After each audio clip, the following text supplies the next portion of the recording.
আলহামদুলিল্লাহ, আলহামদুলিল্লাহ, আলহামদুলিল্লাহ। বন্ধুরা, আমরা যাই কিনা এতদিন ধরে অপেক্ষা করতেছিলাম যে দুবাইয়ের ট্রান্সফার ভিসা কবে চালু হবে। আর এই নিয়ে কিন্তু দারুণ একটি সুসংবাদ কিন্তু চলে যাচ্ছে। হ্যাঁ বন্ধুরা, ট্রান্সফার ভিসা বর্তমানে হচ্ছে।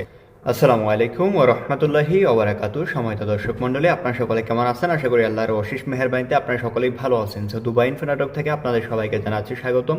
আমার নাম আব্দুর রাহিম, আমি সংযুক্ত আরব আমিরাত থেকে বলতেছি। সো বন্ধুরা, আজকে ভিডিও অত্যন্ত গুরুত্বপূর্ণ, তাই অবশ্যই সম্পূর্ণ ভিডিও মনোযোগ সহকারে দেখবেন।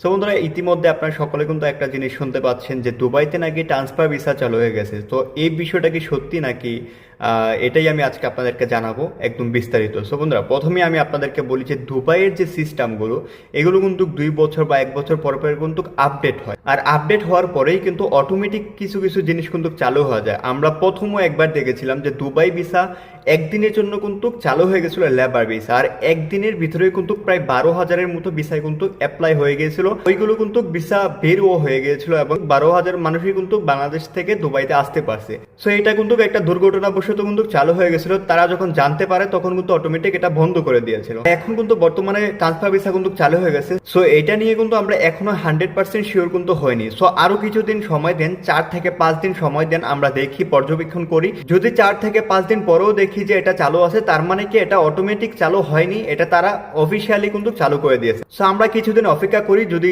সবকিছু স্বাভাবিক হয়ে যায় তাহলে আমরা ইনশাল্লাহ ক্যান্সেল করতে পারবো। তবে বর্তমান সময়ে ক্যান্সেল করবেন না, আমরা কিছুদিন সময় নেই। এখন যারা কিনা বর্তমানে ক্যান্সেল হয়ে আছেন তারা অ্যাপ্লাই করেন নর্মাল ক্যাটাগরি লেবার ভিসাতে, তাদের ভিসা হয়ে যাবে ইনশাল্লাহ। আর যারা কিনা বর্তমানে ক্যান্সেল হতে যাচ্ছেন তারা 5 থেকে 10 দিন অপেক্ষা করুন, তারপর দিয়ে আমরা আবারও আপনাদেরকে জানিয়ে দেবো। সো আজকের মতো ভিডিও এইটুকুই। আল্লাহ হাফেজ, সকলে ভালো থাকবেন, সুস্থ থাকবেন। পরবর্তী আপডেটের জন্য অপেক্ষা করবেন। আর অবশ্যই চ্যানেলটিকে সাবস্ক্রাইব করতে ভুলবেন না, আর কমেন্টে আপনার মূল্যবান মতামত জানাতে ভুলবেন না। সো আজকের মতো বিদায় নিচ্ছি। আল্লাহ হাফেজ।